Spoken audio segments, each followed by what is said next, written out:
बिस्मिल्लाहिर्रहमानिर्रहीम। अस्सलाम वालेकुम। आज हम जियोग्राफी की 8 क्लास की उर्दू मीडियम की बुक स्टार्ट करेंगे।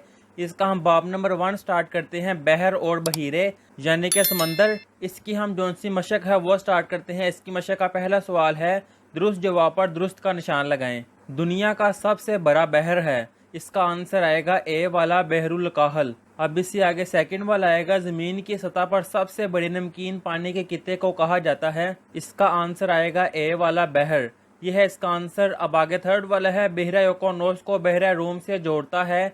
इसका आंसर आएगा डी वाला अब नए जबलाटर।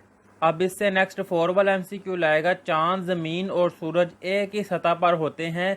इसका आंसर आएगा ए वाला कमरी महीने की पहली तारीख को, यह है इसका आंसर। अब आगे 5 वाला है, सतह समुद्र के मुसलसल कम और ज्यादा होने को कहा जाता है। इसका आंसर आएगा बी वाला मद्दो जजर। ये थे इसकी एमसीक्यू। अब आगे है सवाल नंबर 2, मुंदरजा झैल के मुख्तसर जवाब दें।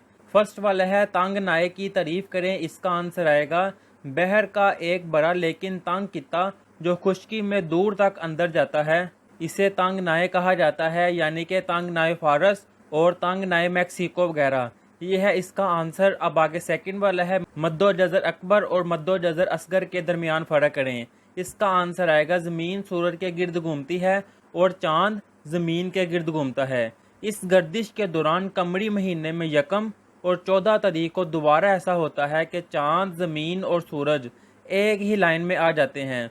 सूरज और चांद की मुश्तरका कशिश समंदर में बहुत ऊंची लहरें पैदा करती हैं। इनको मद्दो जजर अकबर कहते हैं। मद्दो जजर असगर एक कत्ती महीने में 7 और 21 तारीख को दोबारा ऐसा होता है कि चांद और सूरज जमीन के साथ जाविया कायमा बनाते हैं, यानी कि चांद और सूरज जो है जमीन के साथ 90 डिग्री का जाविया बनाते हैं।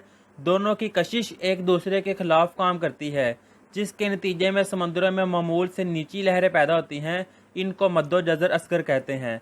यह है इसका आंसर। अब आगे क्वेश्चन नंबर 3 है, बहर और बहीरा में क्या फ़र्क है। 8 क्लास की जियोग्राफी की जो सी उर्दू मीडियम बुक है, उस पूरी बुक की वीडियोस का लिंक मैं नीचे डिस्क्रिप्शन में दे दूंगा, आप वहां से जाके देख सकते हैं। इस सवाल का जवाब आएगा बहर। बहर जमीन की सतह पर नमकीन पानी का एक बहुत बड़ा कित्ता है, और बहीरा बहर के किनारे पर मौजूद पानी के मुल्हक्का छोटे कतरे को बहीरा कहते हैं। यह है इसका आंसर। अब आगे 4 वाला है, आबनाए और जगनाए में क्या फ़र्क है। इसका आंसर आएगा आबनाए, पानी का एक तंग कित्ता जो पानी के 2 बड़े हिस्सों यानी बहरों और बहीरों को मिलाता है, इसे आबनाए कहते हैं। मिसाल के तौर पर आबनाए जबल तारिक जो बहरे ओकोनोस को बहरे रूम से मिलाती है, और खाकनाए जमीन की एक तंग पट्टी जो जमीन के 2 बड़े टुकड़ों को जोड़ती है और 2 आबी ज़खायर को अलग करती है, इसे खाकनाए कहते हैं। यानी खाकनाए पनामा जो शुमाली और जनूबी अमेरिकी बरआज़मों को मिलाती है। यह है इसका आंसर। अब आगे क्वेश्चन नंबर 5 है, बहरी रुओं से क्या मुराद है। इसका आंसर आएगा बहरी रुएं समुंदर के पानी का एक महसूस हिम्मत में मुस्तकिल बहाव, जैसे जमीन पर दरिया का बहाव रुएं कहलाता है। यह है इसका आंसर। अब आगे 6 वाला है, समुद्रों को आजकल 2 बड़े लाहक खतरात बताएं। इसका आंसर आएगा पहला है, तेजी से शहरी तरक्की और म्यूनसिपल का गंदा पानी समुद्री पानी को आलूदा कर रहा है।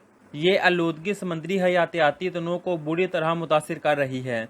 ये था इसका फर्स्ट वाला पॉइंट। अब सेकंड वाला आएगा, 80% से ज्यादा समुद्री आलूदगी जमीनी सरगर्मियों से आती है।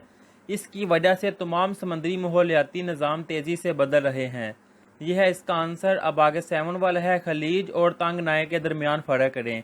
इसका आंसर आएगा खलीज बहर का बड़ा और वसी कित्ता जो ज़ेरे ज़मीन दूर तक मुदाखलत करता है, खलीज कहलाता है, यानी खलीजी बंगाल और खलीज हडसन वगैरह।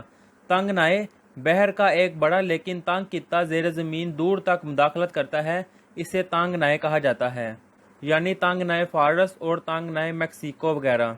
यह है इसका आंसर। अब आगे इसका क्वेश्चन नंबर 3 है, तफसीली जवाबात। इसके तफसीली जवाबात और तनकीदी सोच के जो सवालात हैं वो हम नेक्स्ट वीडियो में करेंगे। तब तक के लिए अल्लाह हाफिज़।